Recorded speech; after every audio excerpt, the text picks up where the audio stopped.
Hello and welcome back to Global Speedrun Association's Super Mario Odyssey 80% tournament. We've got the losers semifinals coming at you today. And we've got Chaospringle facing off versus Stravos96. I'm Little Aggie. Joining me will be Dangerous in just a second, hopefully. He's not quite here yet, but we'll get him on the line soon. Anyway, yeah, this is going to be a good one. These guys are both very, very, very talented at this game. Chaos, of course, being second place on the leaderboards by 1. And then we've got Stravos, who is infamous for his summer best. And it looks like we're actually getting a replacement com in here just momentarily. Hopefully we'll get these guys started soon. Oh, actually. All right, sorry. There's confusion in the commentary booth.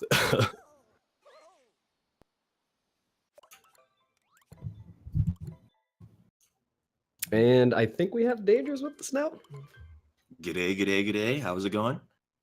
Pretty good. You had me worried there for a second, but we're all right now. We're all right. Yeah, apologies. A little bit of difficulties on my end, but I'm here. I'm ready to go. All right, awesome. So, Dangerous, we've got the matchup of the century tonight, or I guess today, rather. Both of these guys super, super good. Just about to get started here. Yes, indeed. And what an interesting matchup this is. Some interesting stories from both of these runners as far as getting this far in the competition goes, to be sure. Of course, we have Chaospringle literally flying through the tournament for the most part. Did take just one loss from, I believe it was Suisaiga on his way to the top, but did manage to get the best time, not only in this tournament, but in the entire GSA competition as a whole, getting a 1:00:48. Just phenomenal race time stuff from Chaospringle. Stravos, on the other hand, of course, very exciting story from him as well. Looks like he was basically on the way to take the victory from Little Curbs, but ended up kind of fumbling towards the end of his race and coming out with a frame perfect tie and then losing the rematch, getting sent to the losers bracket, but is currently clawing his way back. So, you know, this is going to be kind of a race for the ages, I think. Yeah, absolutely. And with Curbs moving on to the grand finals after defeating Suisaiga, I think Stravos has something to prove here. He wants that rematch bad. And, you know, this will be kind of a redemption story on Stravos' part if he does end up winning, because not only does Little Curbs wait for him towards the end, but Suisaiga will be waiting for him in the losers bracket finals. And of course, Suisaiga and Stravos having quite a bit of history as far as these GSA tournaments are concerned. They have both met in the finals of the two previous tournaments held by GSA, those being the Any Percent and the World Peace tournaments. So there is quite a bit of history here between Stravos and a lot of the runners actually in this tournament. Yeah, we're down to the top 4 now, so both of these guys, I mean, the winner's going to face whoever sent them to the losers bracket eventually.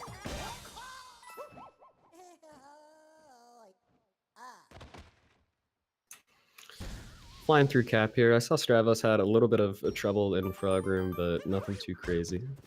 He's pretty dang good. Oh, actually, Chaos taking a very unfortunate bonk on the ending pylon there. Gonna lose a couple seconds there, but no big.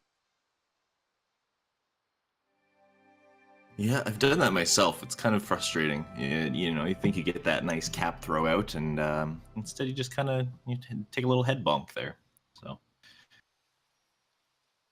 but thankfully we're on our way out. We are on our way to the Cascade Kingdom. FMS coming up.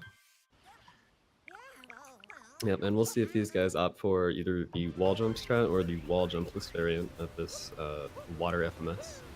I'm gonna bet probably wall jumpless for Stravos here. Oh no, actually he's playing it safe and actually not getting it. First try, he's gonna have to back this up.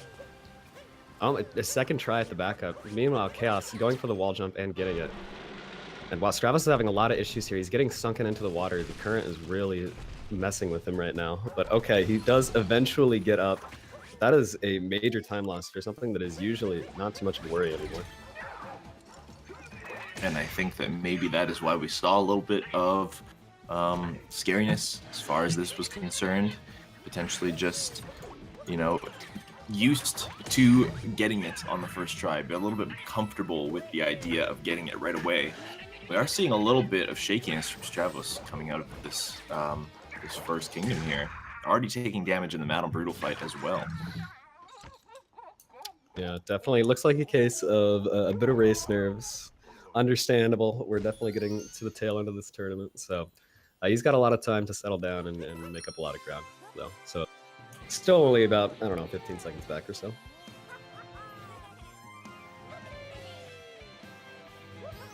Yep, there is still a lot of race to go, of course, but you do hate to see losing time so early on. Stravos is definitely probably a little bit nervous, going to be having to catch up a little bit here right out of the gate. Yeah, absolutely. When it comes to race, it's a lot of momentum, and that goes for speedrunning in general, really. You hate to make mistakes early on because it throws off the whole groove that you're in. Yeah, and that, you know, interestingly enough, plays well into the whole mentality of the race game, I suppose, as well. Because when it does come to races, there's obviously no reset button.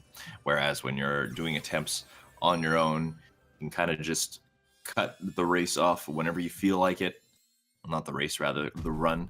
You can just kind of cut it off whenever you feel like it, go back to the beginning, mitigate all of your damage, and just, you know, pretend it never happened. But don't get that kind of opportunity in a situation like this.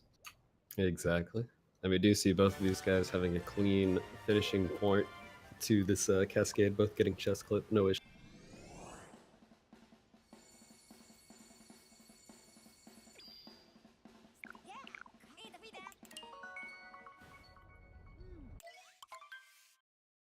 And now we are moving on to the Sand Kingdom. And this is where the scary stuff truly begins. We've got Dram coming up. We've got probably double Sphinx clips coming up for both of these guys. Notes Moon, a whole bunch of shenanigans to look forward to. And I am all about shenanigans. I don't know about you. I think I'm a fan. Yeah, you know, I think, you know, shenanigans are what keeps life interesting.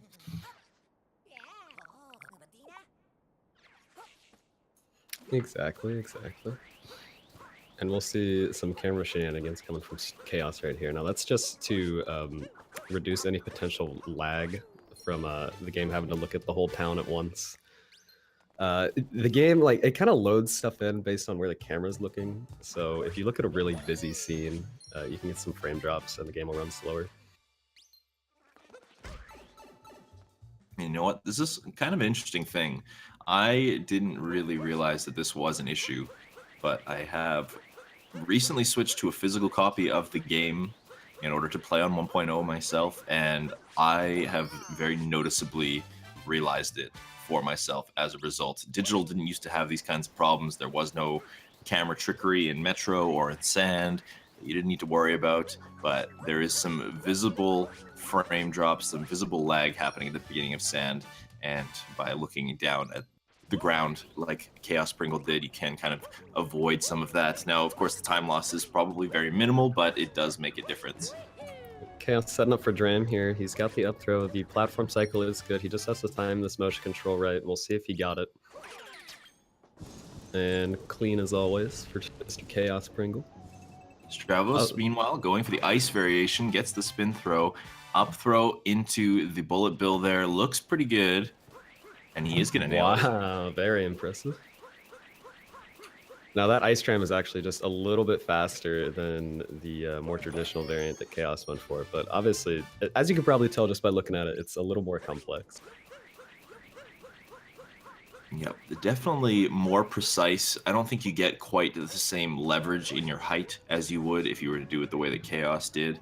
So definitely requires some keen knowledge of the ice jam variation in order to pull it off nicely. So it's a good thing that he was able to nail it kind of on the first try there. Yeah, and we see Chaos Getting his first clip, first try, actually struggling with the second one. Stravos struggling with his first one, but is getting in there. All right, Chaos gets in for the double clip. He should be able to still make that bird cycle if he doesn't make any more mistakes. We'll see if Stravos has the same kind of luck here. And faring even better, so he'll have no problems with his bird cycle.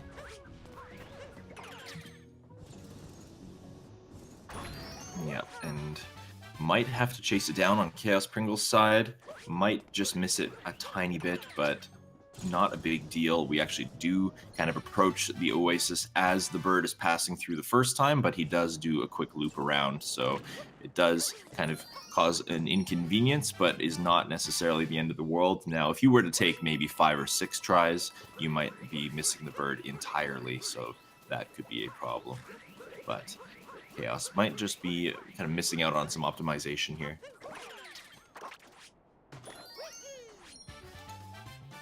Now, when it comes to this cactus, do you prefer to move it away or towards the camera? Because personally, I like to move it like towards the camera, away from the direction you want to dive. But I don't know. I see everyone else moving it the other way. That just seems weird to me.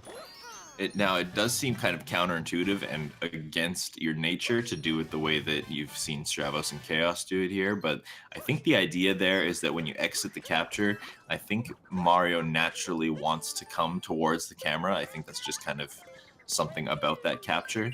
So by going towards, or like going forwards with the cactus, you can just kind of pop out of the cactus and not have to move Mario in any direction. Whereas I've noticed a lot of problems happen when I do move the cactus towards. You kind of have to fight against the natural way that Mario exits the cactus. That's what makes that a little bit trickier. I tend to ground pound on the cactus far more often if I move the cactus that way.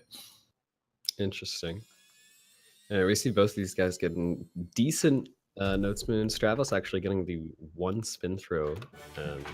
So very nice there. Making up a little bit of ground throughout this whole Sand Kingdom, but he's probably still about 10 seconds back or so, but definitely some good ground. Keeping pace, that's for sure. Not really losing any ground in Sand Kingdom. In fact, I think he had a cleaner Sphinx clip in general, so could be making up just a little bit of time here.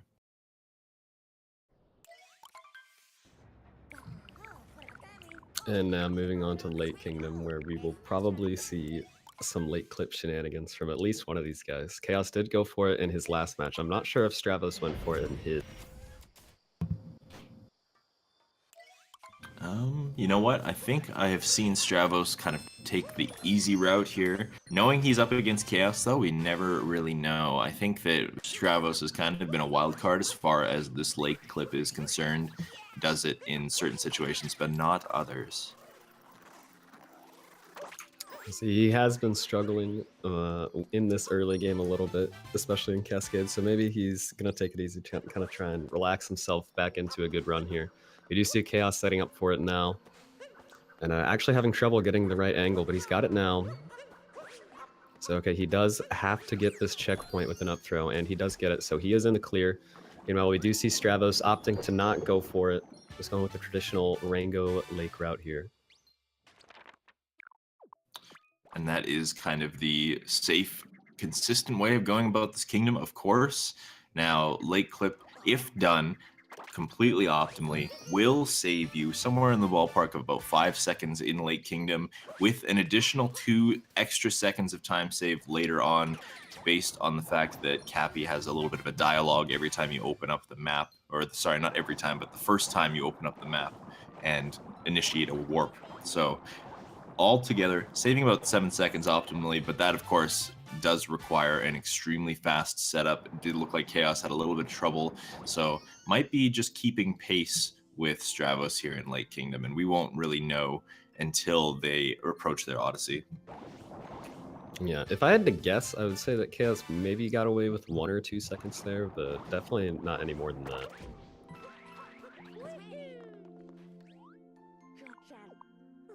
Yeah, be hard pressed to believe it was much more. Chaos now grabbing that final moon that he needs from the secret little room, going to be warping to the Odyssey. Meanwhile, Stravos doing the same, just in a different manner, grabbing that multi-moon.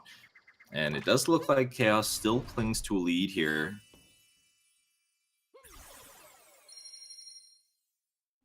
Yeah, it doesn't really look like the lead has changed too dramatically here.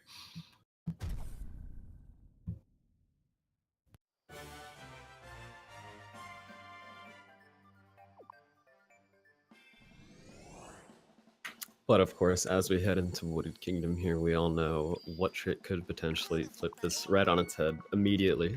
Now, I did see, I think it was Stravos practicing a rock clip backup just in case, but these guys will both be going for nut clip, of course. Very critical trick, one try only. Reroutes the entirety of Wooded Kingdom, so hopefully that goes well.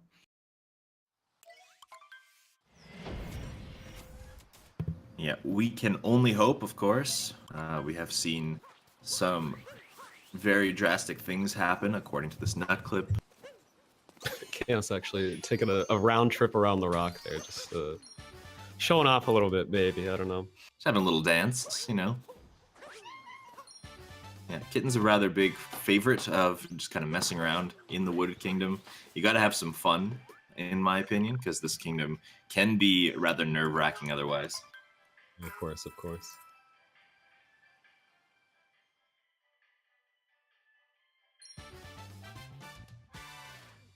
Now, both runners executing heart skip flawlessly, which is what you like to see. Saves about 20 minutes, so that's exciting. 20 whole minutes. Indeed. All from menuing. All from menuing. It really is important, even in a platforming game like this. Yep. And we see Chaos now setting up for nut clip.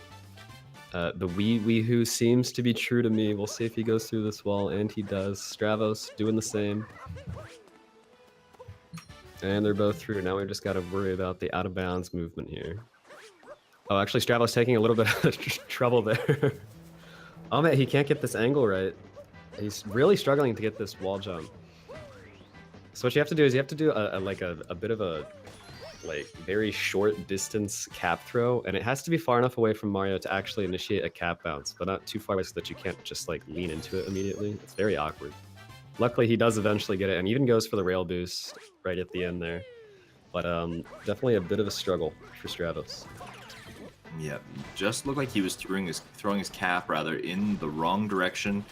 I kind of hate to see that, but he is going to be making up a little bit of time from that very spicy roll along the rail. Kind of a Stravos signature. Not very many other people you see kind of attempt to go for that. And it starts with getting that consistent triple jump out of the ramp climb, which you don't really see very often. So Stravos, I think, is one of the more confident runners as far as Wooded Kingdom is concerned. He does go for quite a few things that other runners have not really attempted yet.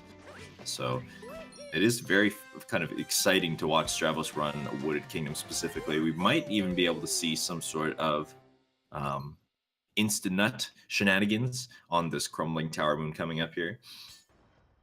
Yeah, that'd be exciting to see. And now, one thing both of these guys did not opt to go for in Wooded Kingdom here is the Piranha Plant Moonless. What is that strat even called? Where you get the nut in the tree, and then you actually skip out on that story moon they both just collected here, and it saves about a second or so, I think. Yeah, you know what? I don't think it has a name yet, but I'm sure it'll be called a dram eventually. But essentially what you do is you do skip out on this story moon that Stravos just grabbed. It does save, I guess, optimally about 2 seconds. You just swap it out for a different moon somewhere else. It is a relatively new addition, something that does require another element of kind of tricky movement to a kingdom that is already full of that. So I do not blame runners for not adding it in immediately. I think about the only runners that I can think of off the top of my head that go for it are Fur and maybe some other crazier runners that are kind of up and coming. But you know, it's just one of those things that's still kind of early in development. Yeah, and we see Chaos going for the Spiritless route here, actually taking it safe with a dive there instead of attempting a buffered jump. But smart choice. Yeah, very smart choice. So the Spiritless route in general only saves about 5 seconds optimally over just taking the fight versus the Brutal. So if you get staggered on your landing there, which you will if you do not buffer that jump pretty perfectly, you're already losing out on like 2 or 3 seconds of that. So really, it's a tough punishment if you miss that. Yeah. And you kind of have to really understand buffer jumps and even maybe have a little bit of luck in order to kind of nail that. There is another buffer jump somewhere in Wooded Kingdom, that being the poison triple, but I think that one's a little bit easier to read because your camera angle is a little bit more forgiving and you can kind of see what's going on, whereas that one, you're flying through the stage literally, and it can be a little bit hard to gauge exactly where your height is. Yeah, I think the technique that I know Aquan told me is just mash the button as you approach the ground and hope for the best. And you know, I'd say probably like 75% of the time that works out. Yeah, that's about what I do as well. But even then, if I'm on pretty good pace and wooded and trying to go for that gold, I'll still take the dive just because I know that I can get through that end portion more consistently doing that. Yeah, definitely a fair play.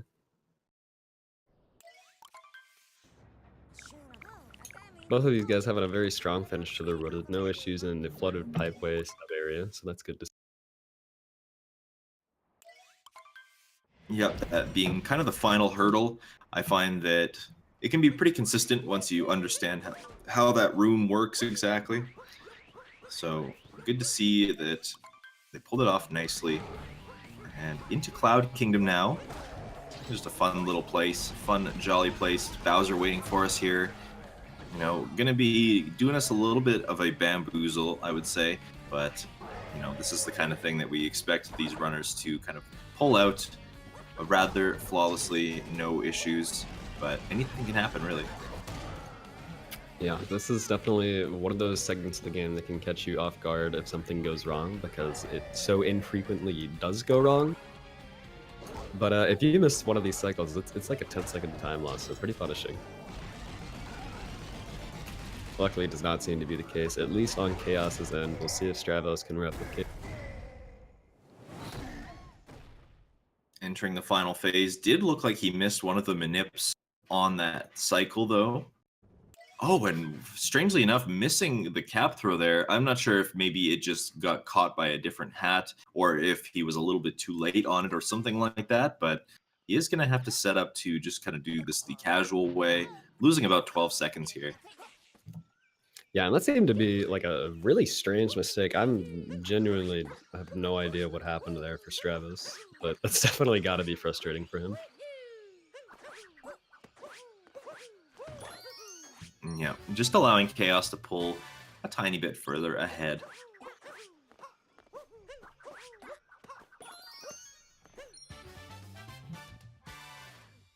But Lost Kingdom now. And, you know, this kingdom is the kingdom that kind of just has to go right. And if it doesn't go right, it goes horribly wrong. Yeah, I think that about sums it up. We've got one-hit death poison around the whole thing, and a bird that will steal your hat, and a lot of opportunities for damage and falling. Just an all-around scary place to be. Yeah, then we see Chaos struggling to get that ground pound, but he does get the roll cancel around into the other side of the stairway there, so very nice. Yeah, did have a little bit of a fumble setting up that spin pound, but is going to be making it through okay. Just a little bit of fumbling on Chaos's part through Lost Kingdom here, but nothing major. At least he's able to kind of stay on some solid ground and not make any mistakes. Going for that triple jump and nailing it, that's what you like to see. That can be kind of one of the more punishing spots of the entire run. It's a trick that, you know, if you miss, you do get sent back to the Odyssey, have to go back all the way up to grab that moon, and then be careful of some bird klepto action. So yeah, Chaospringle getting kind of lucky with Lost Kingdom, to be honest. Of all the mistakes that he could have made, he made the safest ones, I would say. Yeah, I would agree. And I think in general, Chaos's run so far has just been a little fumbly, just no major mistakes. Otherwise, on Stravos' end, he has definitely made some major mistakes, but I'd say in the margins, playing a little bit faster. Certainly, but I think that consistency is what is making the difference here, and like that really is quite the good summary for how these runners play their games respectively in general. Chaos has been known to maybe not go for the absolute hardest things. A lot of other runners are trying to do those kinds of things to maybe gain an edge, but Chaos has legendary consistency, known for getting PBs within 25 seconds of his sum of best, which even in a game like this is rather unheard of. So, you know, really kind of flexing his ability to keep doing the same thing that he knows he can do and pulling it off well. Absolutely. Actually, missing the triple jump there. I don't know what the game was thinking there. That should have been a triple jump, but luckily he caught it in time before he jumped away too far from that ledge. And now we'll be going for the Goomba hop, and he nails it. Still such a satisfying thing to see to this day. Oh, I know. It's my favorite thing in the game. It's just like a little boop on the way by, and it's fun to see these kinds of things be optimal. You know, another one that I can think of is like the bonk against the soup pot in Luncheon. It's so silly. There's absolutely no reason that we need to save that 0.1 second, but you know, it's fun, so you might as well. Yep. And speaking of bonks, Stravos actually hitting the little window thing on the roof there. Not going to be able to go for the Goomba bop, but you know, he's surviving. He's all.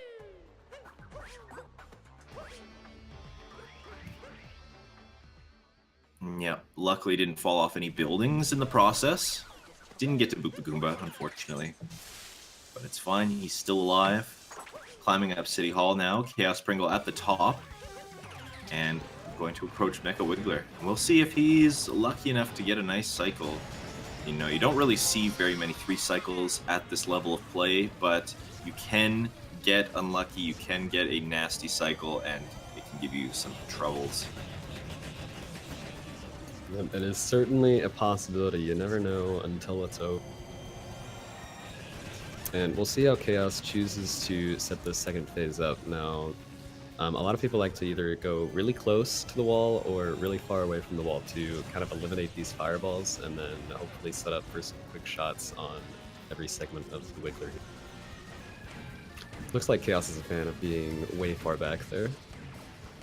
Yeah, I'm going to have to agree with his method here. He is trying to go for that very first bobble before finishing off the rest of the Wiggler. Kind of an interesting strategy there. Did cost him quite a bit of time.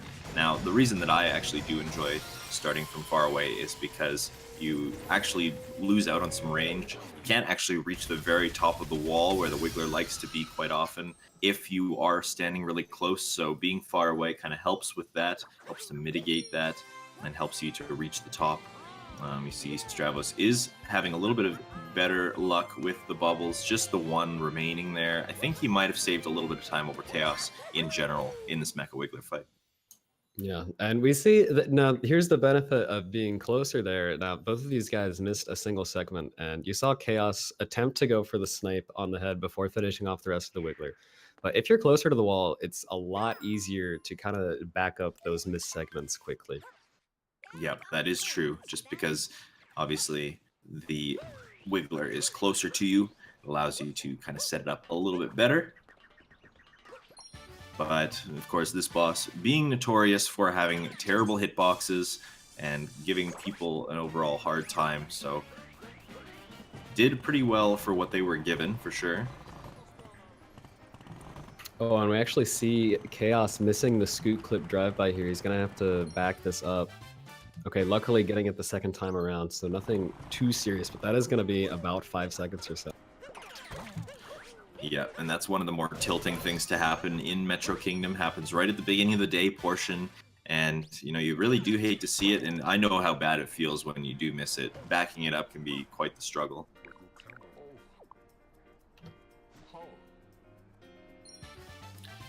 Stravos, meanwhile, is going to be nailing the trick, so, you know, just a couple of things in Stravos' favor, getting the very optimal quote-unquote Metro Dram strategy there as well. Cappy on the pylon just as he grabs that moon.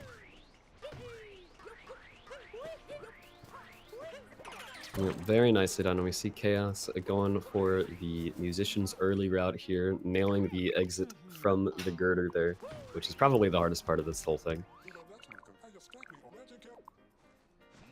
I would say so too. Metro is not necessarily very difficult, but just making sure that you're kind of on top of your consistency, on top of making sure that all the tricks go clean. It's kind of the key to Metro so that you don't bleed time away. Yeah, it's one of those kingdoms where if something goes wrong, it's going to waste a lot of time because you're usually either moving vertically or you're moving at very high speeds. So if you bonk or take a bad angle or anything, it's actually going to cost you a lot of time. Yeah, it kills a lot of momentum. That fork flick or that pylon flick after you exit the girder tunnel is a good example. There's lots of stuff in the way in Metro, in the streets. When you're out down on the streets, there is a lot of stuff that just kind of likes to be there. So it can be kind of hard to maneuver your way through it all without bonking or without even just like nudging into it and losing a lot of speed. But I did see it handled rather well from both of these runners, actually. Now Chaos is going to be up on top of the roofs, and again, that poses kind of the opposite problem. Not many things to bonk into necessarily, but he is going to have to worry about falling. Yes, and we did see Stravos having that extra dialogue from Cappy there as he warped up to the top of the skyscraper. And Chaos, meanwhile, got that text out of the way in late Kingdom, so he's going to get 1 or 2 seconds back. Yeah, very minor stuff, very minuscule stuff that you might not notice on the surface, but really does make a difference in the grand scheme of things.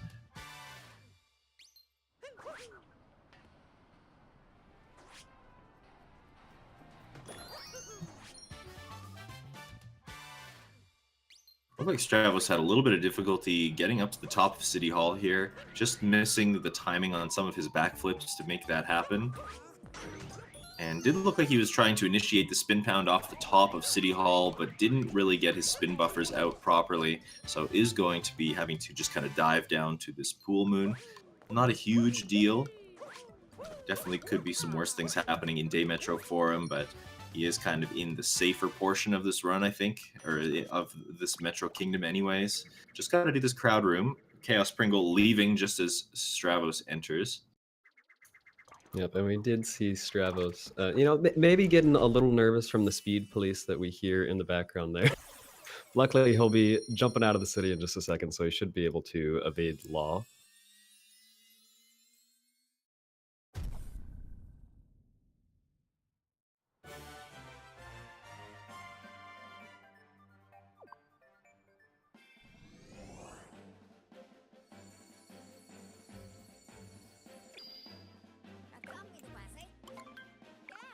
And we're actually seeing a seaside first from Chaos. Now, I did not actually take note of his coin economy, so he may be either a little short here or just maybe wants to get seaside out of the way. Yeah, it'll be interesting to see. I was also not paying attention closely there. Not sure how his Sphinx room went, but there is something to be said about doing the lake clip route as well. You do miss out on the Rango fight, and Rango does give you 20 coins if you're able to kind of snatch them all up optimally.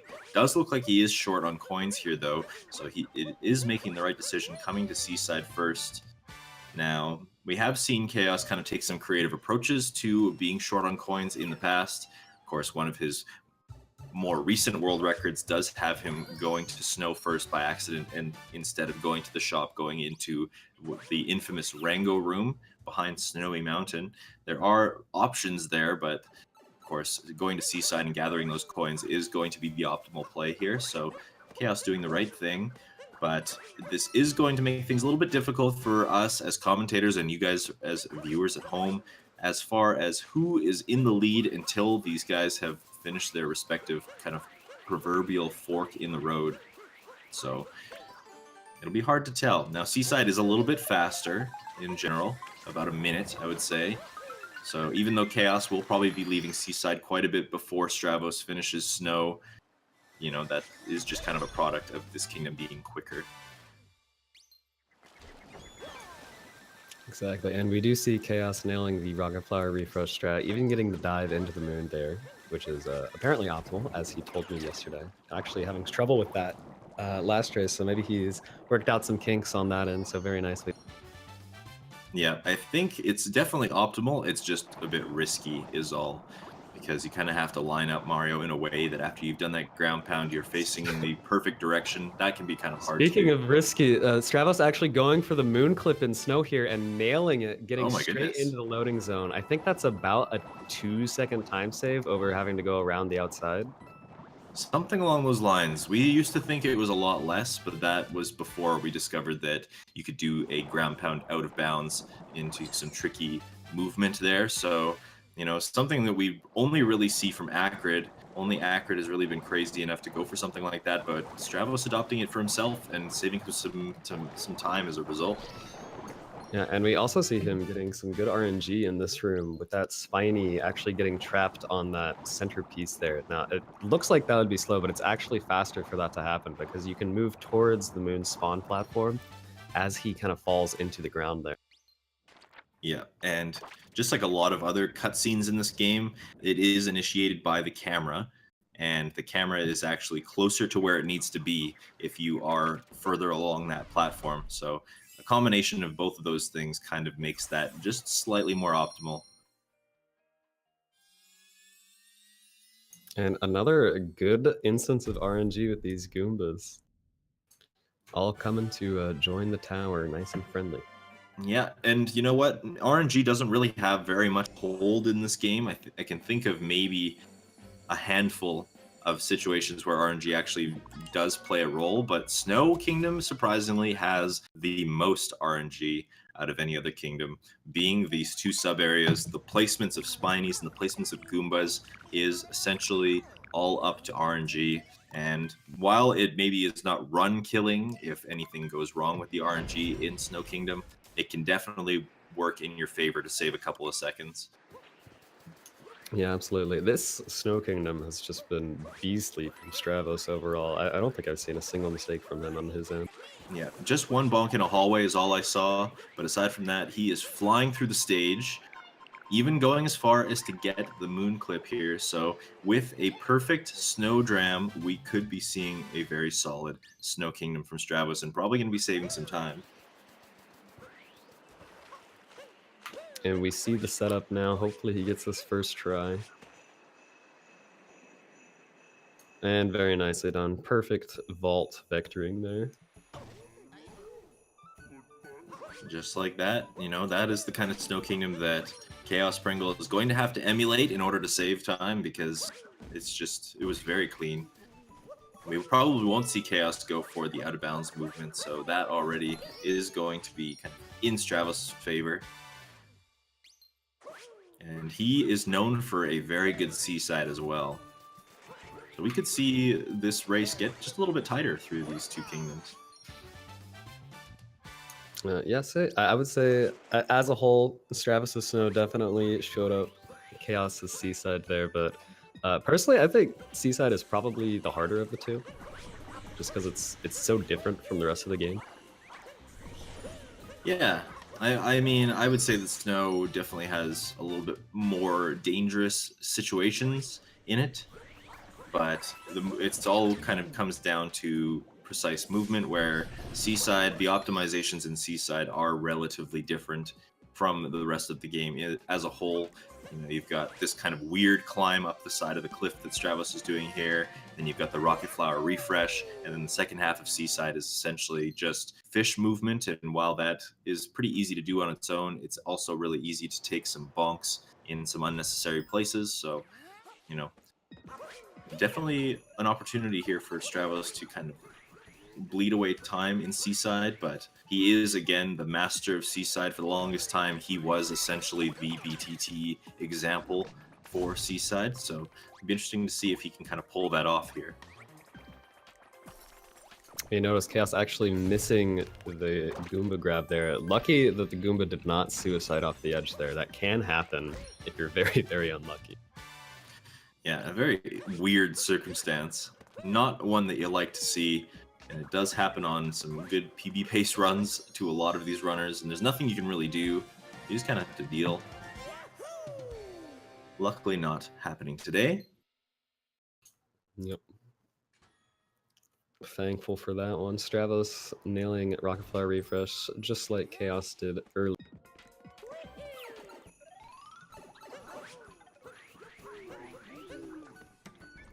Yeah, I'm just going to be flying through here. Chaos entering the shop now. Did go to Seaside first, so is going to be managing to have enough coins for this shop moon. And then he's going to be on his way to Snowdram for himself. Stravos, meanwhile, doing some of this fish movement here, just kind of bopping around. Does have 4 moons left to collect that are rather quick at the end of this kingdom, and then he's on his way. But it does look like Chaos is still holding on to just a portion of a lead here. That is, of course, assuming that the Snowdram goes well, which of course it does, because Chaos is a consistency master. Yeah. Doing what he does, pulling it off well. He is at the Odyssey, and he is globing, so he is on his way out of these kind of 2 kingdoms now. Looks like he has probably a 15 or 20 second lead still going into luncheon. Yeah, now, which is interesting. I'm not sure what the lead was before entering these 2 kingdoms, but I felt like Stravos had the better time in these 2 combined ILs here.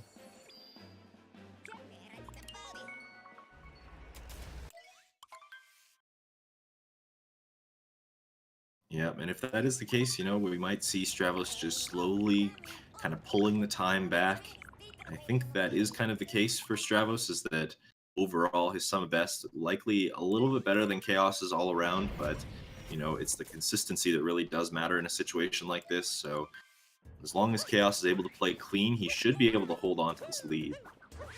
Yep, and we are heading into the end game now. Actually, Chaos taking a big mistake there. That's probably the 2nd worst mistake you can make in luncheon here, missing that salt pile triple. So he's going to have to back that up. Probably 6 or 7 seconds down the drain for that one. Yeah, it's a rough one to back up to, because you can do it the way that Chaos has done it, or you can kind of bang your head against the wall and try for another triple jump setup. Using the salt pile just with like a smaller triple jump, I guess you could say. But, you know, these are the kinds of things that are going to matter. You know, Chaos taking a little bit of a tumble before getting into the boss arena there. Luckily not a bonk, so not losing huge amounts of time, but all of these little things are going to matter. And I think that's what luncheon really comes down to. Like you said, salt pile triple being one of the more kind of time-consuming time losses if you miss it. The other one that I can think of is maybe getting among the tall mountains moon and then doing the dive strategy and falling down there. That's probably the biggest one. Or maybe a death in Forks Room. There's a couple of big time losses in luncheon, but a lot of it comes down to just optimizing it. And you can look at 2 runners and it can appear that they're doing the same thing, but one runner can still end up 15 seconds ahead just by doing it slightly more optimally. That's the kind of kingdom that luncheon is. Yeah, I think that's exactly right. Just subtle things all over the place.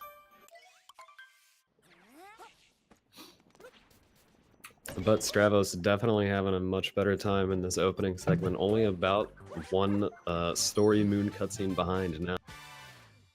Closing the gap. And, you know, these little things are really going to matter as we approach the end game. And this being luncheon, that is kind of where we're at. We do have about 20 minutes remaining in the run, so we are approaching the kind of later portion of the game.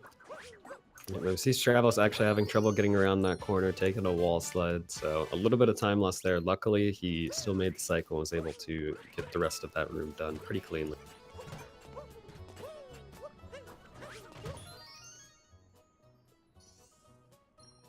Yeah, really coming down to those things that we're talking about, those little things, gonna start adding up.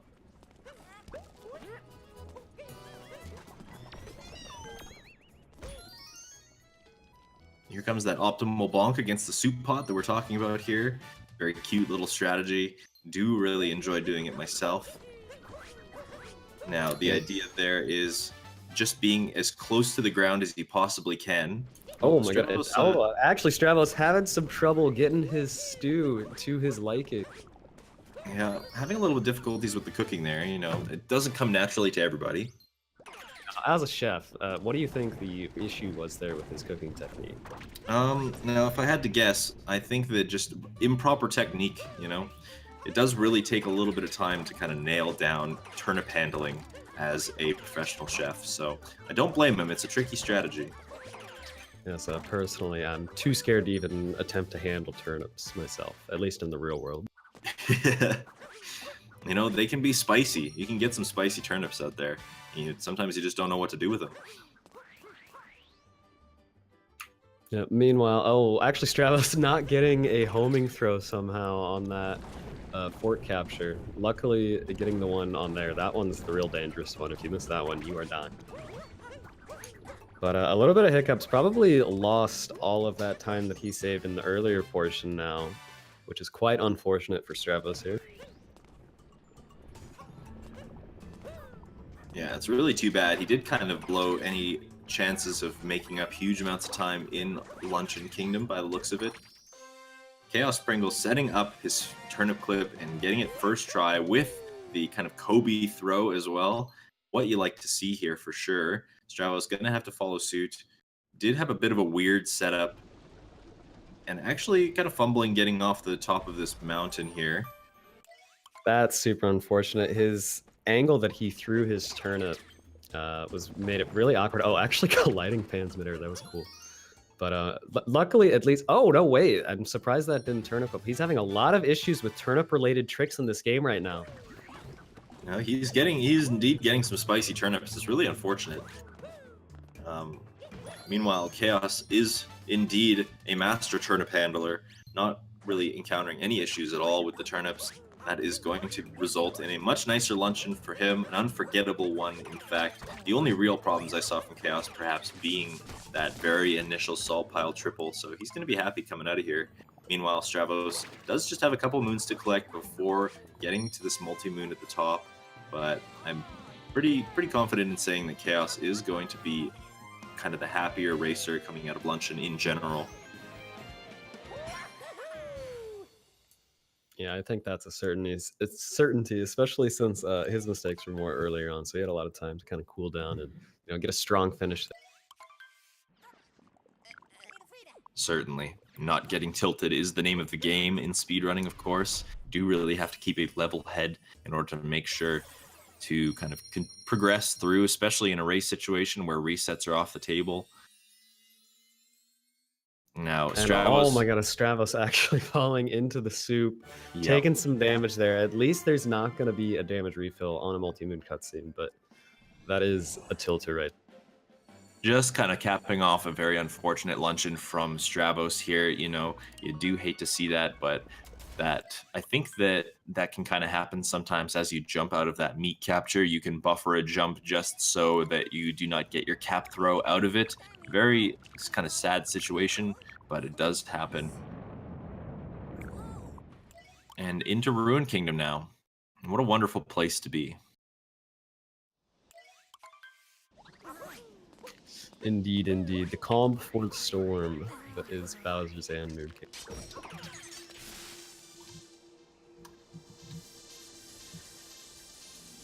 Yeah, both of these guys getting their well-needed break here. Just a, what do you call this? Auto-scroller, a boss fight here. I think that's the correct term.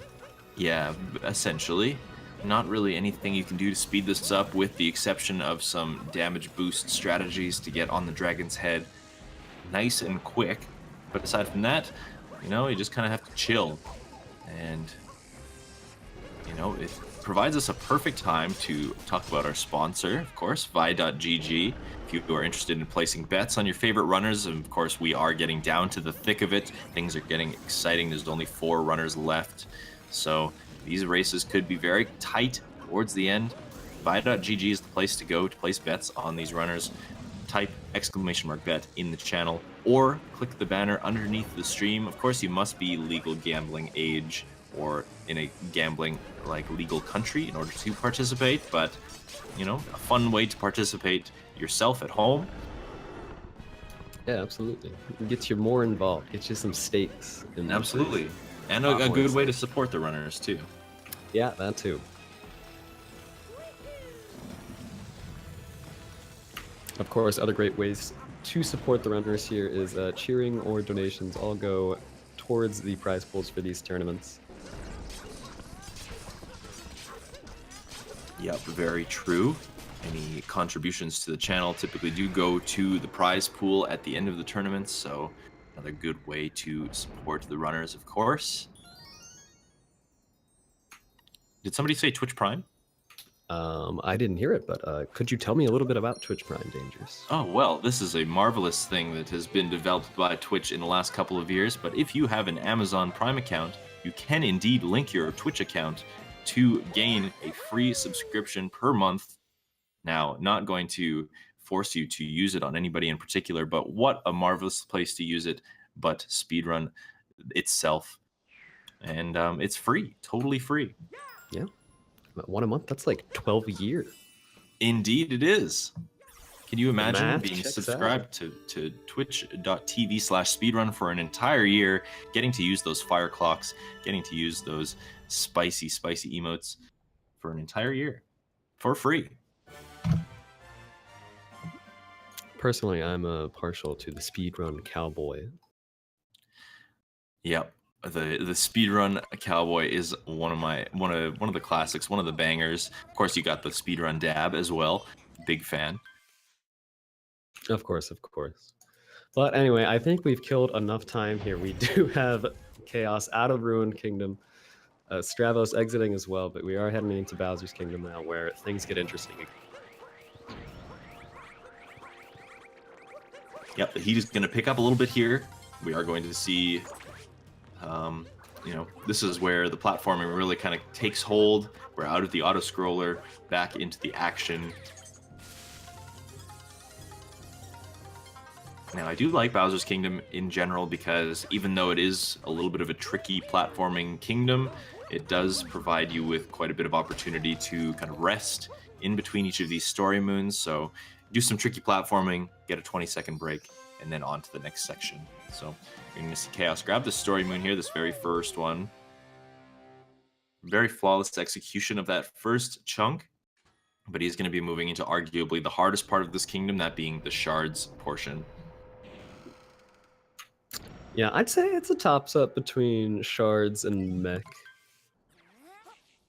I guess at a high level, Shards is probably the one to worry about more. Of course, Mech, these guys will be good enough because any mistakes there are going to cost you a whole lot of time, so they're not going to take any chances. We'll have that one ironed out. We do see Chaos going for this triple jump into the Shard grab. Gets it. Very clean indeed. Probably the most difficult parts of Shards here. He's just got to finish this out strongly now.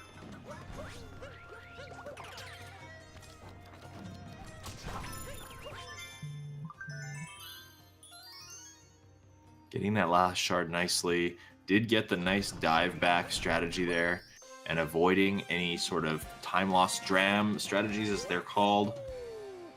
Now, a couple of places in this run, it is possible that while you are trying to kind of throw Cappy in one direction, you are going swiftly in the opposite direction. There might be a capture in your way. So if Cappy is on the return and ends up capturing the thing that was kind of in between you and Cappy at the time, you can, of course, capture warp in the wrong direction, losing some time. Do see Chaos avoiding that this time, which is nice. Stravos having a little bit of difficulties with the shard, not being able to get it quite on the dive back. So I'm going to have to set up to just get it slowly. Might be taking some damage here. Yep, unfortunate. And it's all going to come down to these kinds of things as we go through Bowser's Kingdom. Now, we did see Chaos go for that other Bowser Dram strategy, which is getting that moon on the roof while setting up a capture warp with Cappy. We'll see if Stravos is going to execute the same way here. Yeah, definitely an unfortunate end to that shard segment for Stravos. It was looking pretty clean there for a second. Hopefully he nails this Dram strat here. It looks good. And indeed, he does warp, and he'll be moving on through the brutal fights that Chaos is already halfway done with. When Stravos does that strategy, it really does scare me. He obviously has faith in his abilities, but does set up the camera in a way that it makes it hard to see what's going on there. So it always gives me a little bit of nerves when he does that particular section. Yep, and we do see the first-person Harriet strats coming out for these guys. Very nicely done. Just getting that angle set up perfectly to get a hat throw to hold in the air there so that it immediately knocks back those bombs instead of having it to wait for it to come all the way to Mario.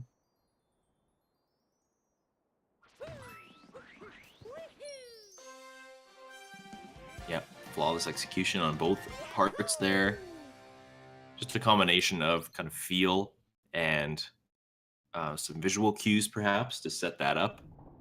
One of the more minor optimizations in Bowser's Kingdom, but you know, at the top level, if you can perform it consistently, you might as well go for it.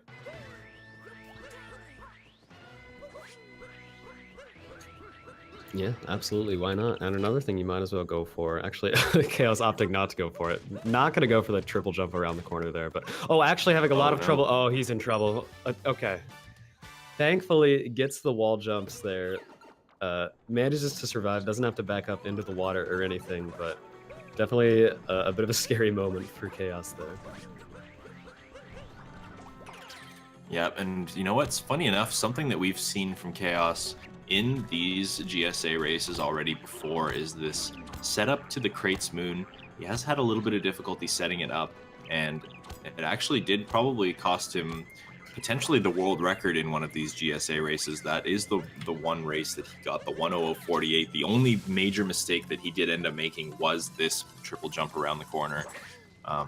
You know, and you hate to see it, but there is pretty consistent ways of backing it up and making sure you don't die. You just have to be quick on your feet to make it happen. So lucky for Chaos that he wasn't able, or that he was not going to be taking a fall there. But it is going to give Stravos a little bit of opportunity to catch up here. Yeah, we see that went much cleaner for Stravos there, and we do see Chaos about halfway through this Mech Brutal fight already. But hopefully he nails these final 2 hits, probably going for Harriet third into target acquired. And he is indeed setting up for it. Now this can be a bit of a tricky strat. If you mess any of this up, you're going to fall and lose about 15 to 20 seconds.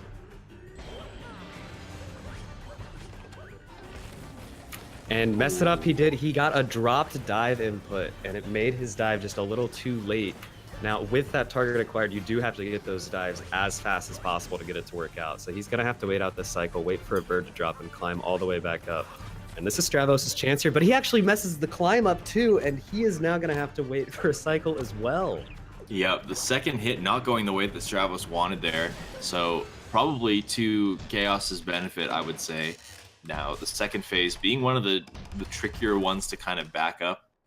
You do get a bird kind of flung in your direction, but not fast enough for you to be able to climb the leg immediately afterwards. Honestly, the two most punishing phases that you can probably fall off, in my opinion, are the ones that Chaos and Stravos just went through here. So probably not actually going to be gaining or losing any time over each other, considering the circumstances, but Stravos really does have to nail this Harriet third strategy if he wants to stay in the game. And we see the third hit there is good. He's setting up for the Spirit hit. Hopefully no dropped inputs. And okay, it looks sketchy for a second there, but I think he is all right. Yep, going to be finishing it off clean. Now we do see quite a distance between these two as we approach the Moon Kingdom. Chaos definitely has the upper hand. This is his race to lose, but that being said, anything can happen. While the Moon Kingdom is probably not the hardest kingdom in the run, it is definitely one where mistakes are the most costly. You do get sent back to the beginning of respective chunks in this kingdom, which can lose upwards of minutes. So, you know, as long as Chaos plays it clean, it will be his race, but anything can happen. Yeah, absolutely. And, you know, you got to wonder if he is aware of his position or not. Of course, there is the delay on the stream, but it is up to the runners whether or not they actually want to tune into that broadcast. I know some people like to just kind of run their race and have no information on their opponent. But, you know, if Chaos is aware of his lead, you know, maybe he takes it a little bit easy. But probably not after that fall on Mech. Yeah, you know, that really might play into his decision-making. Might be thinking, you know, I really do have to pull out all the stops to make sure that this race is in the bag. And hopefully we won't see any kind of mess-ups here. Now, one of the ones that I can think of off the top of my head approaching this beginning portion of Moon is the Moon Cave Skip. The trick itself is not very difficult, but we do see kind of an alternative that a lot of runners are going for, which is a single jump afterwards. And it has notoriously claimed some runs in the past where the game just refuses to give you your cap dive. Hopefully we don't see anything like that in this race. Hopefully I haven't just completely cursed the entire thing. But we will see as we approach this section. Yep, and we'll give Chaos utmost silence here, just to make sure that we don't ruin this for him, as GSA commentators are known.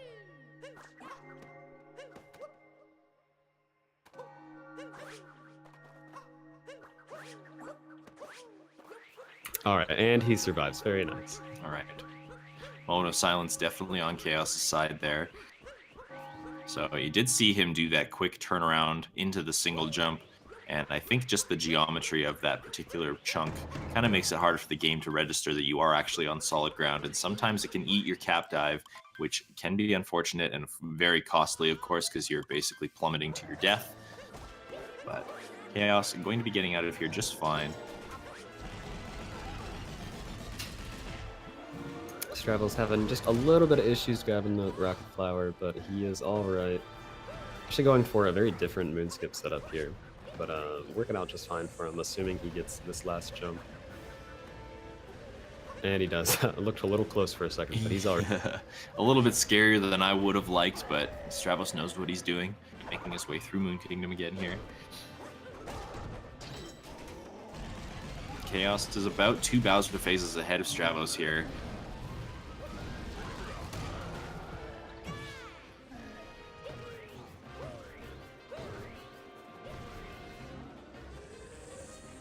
Yep, and we see Stravos now starting his showdown with Bowser. Honestly, probably the break portion of Moon Kingdom here. This is really not too scary.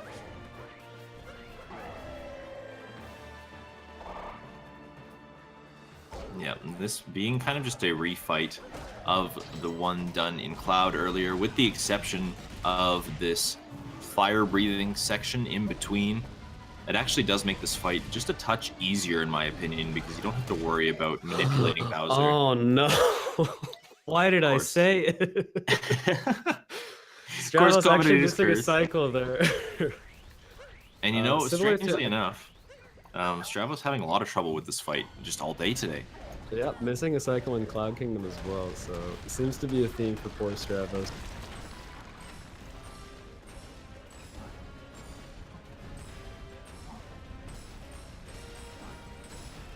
But Chaospringle coming out clean on the other side through the escape sequence now. Just has to make his way through, this being the easy part.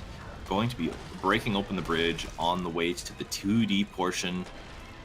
This, of course, being a make or break. You don't see very many mistakes from top runners in the 2D section, but just about anything can happen here.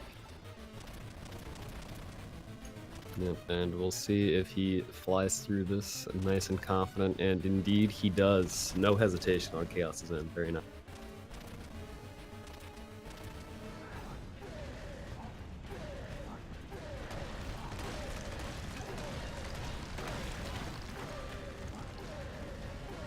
Yep, extremely clean escape from Chaos. Just busting open the final wall and into the Pillars room.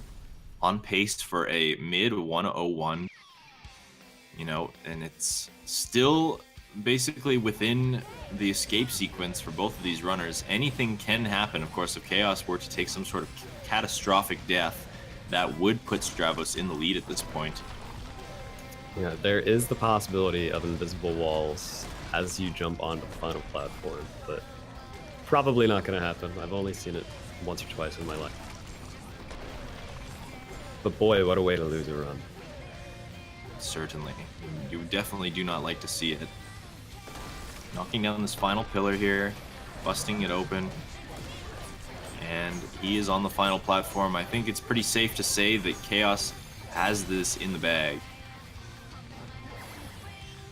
And hopping into the pylon there, gonna shoot out. Looks like it's gonna be a 101.40. Oh, no, 39. Squeezing it out there. Just coming in under the 101.40 there.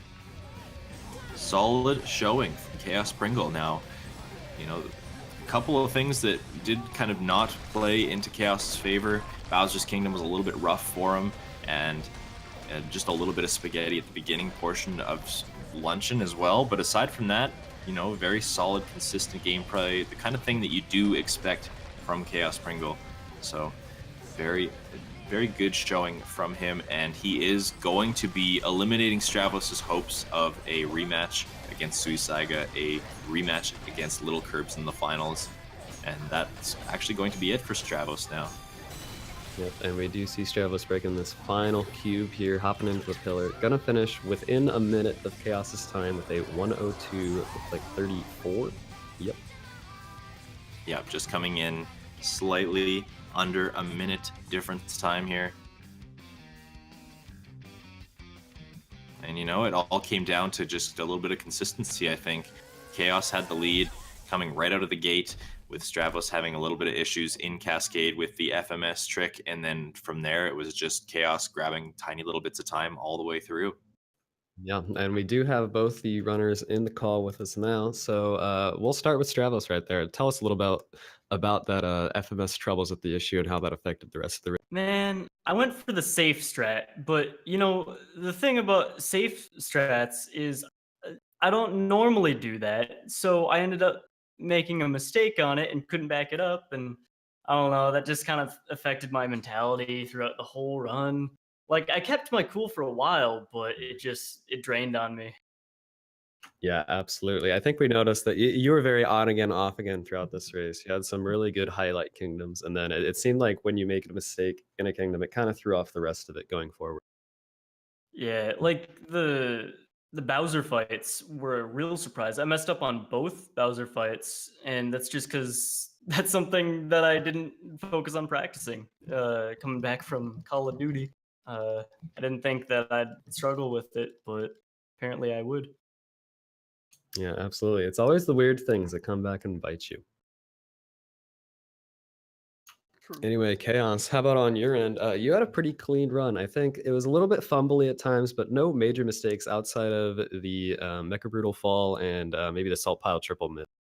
Yeah, like Metro is really bad as well, and I don't know. I've just been having trouble with Night Metro in particular, and yeah, Mech was just like that kind of stuff just happens sometimes in Harriet Third. That's what you sign up for when you do Harriet Third.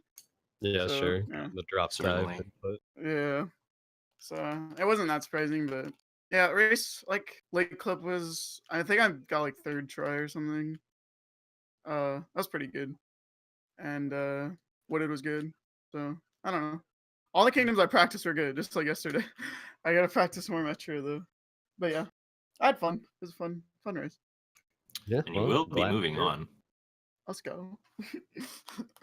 We are down to the final 3 competitors essentially now. You will be facing off against Sui Saiga in this losers final. The winner of that moving on to face Little Curbs in the grand finals, where I think we are having a best of 2, or perhaps Little Curbs just has to lose twice or something along those lines.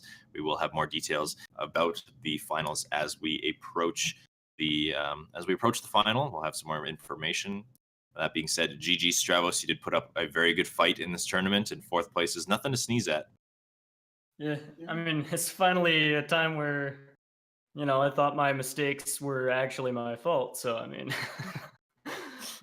if I was to lose, that's a pretty good way to lose. Yeah, I mean, better to know what went wrong rather than just feel like you got screwed by something out of your control. Yeah. Certainly. In any case, GG's to the both of you. Very solid showing in this race. Of course, very exciting action that you do like to see. Now, if you would like to place some bets on the final races in this tournament, you kind of want to show some support, you can do so at vi.gg, our sponsor. Type !bet in the chat, or to click the banner underneath the stream. But that is going to be all from us for now. We do have some team triple bingo tournament action coming your way in just 2 hours or so. We will be having some team triple bingo continuing the tournament that was happening a little bit earlier this month. So we are going to be having a little bit of an intermission between then. So stay tuned, and we will see you then.